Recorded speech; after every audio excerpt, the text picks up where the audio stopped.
সরকার কে আসে আসুক সেটা দেখার বিষয় না, দেখার বিষয় একটাই, এদেশে পুরুষ সরকার চাই।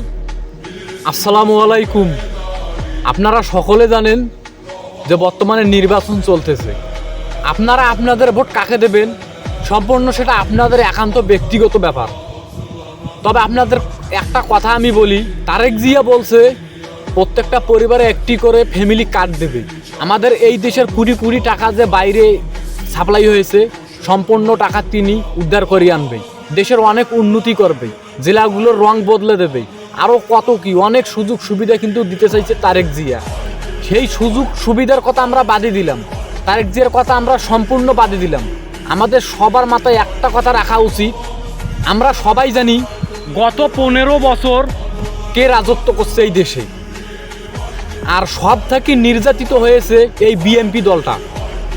আমাদের নেত্রী বেগম খালেদা জিয়া তিনি এই দুনিয়ায় বাঁচে থাকতে কিন্তু শান্তি পাইছে, একটুও কিন্তু শান্তি পায়নি।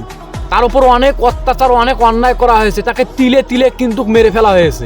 আমি যেটা মনে করি তিনি মারা যায়নি, তাকে মেরে ফেলা হয়েছে।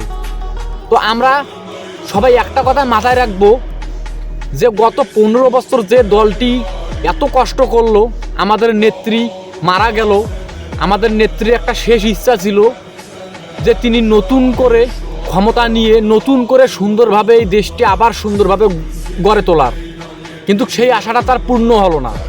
এখন আমাদের সকলের দায়িত্ব সেই মৃত ব্যক্তিটির কথা ভেবে তার মনের আশাটা পূর্ণ করা, এটাই আমাদের সবার উচিত।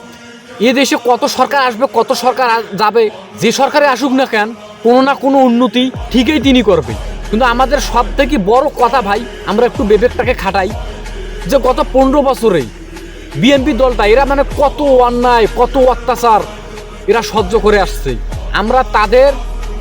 এইবার আমরা তাদের সুখ দিব, সকলে মিলে আমরা বিএনপিতে ভোট দেব, ধানের শীষে ভোট দেব, যাতে এরা যে এতদিন থেকে কষ্ট করলো একটু যাতে এরা শান্তিতে এখন থাকতে পারে, আমাদের দেশটা যাতে সুন্দরভাবে পরিচালনা করতে পারে।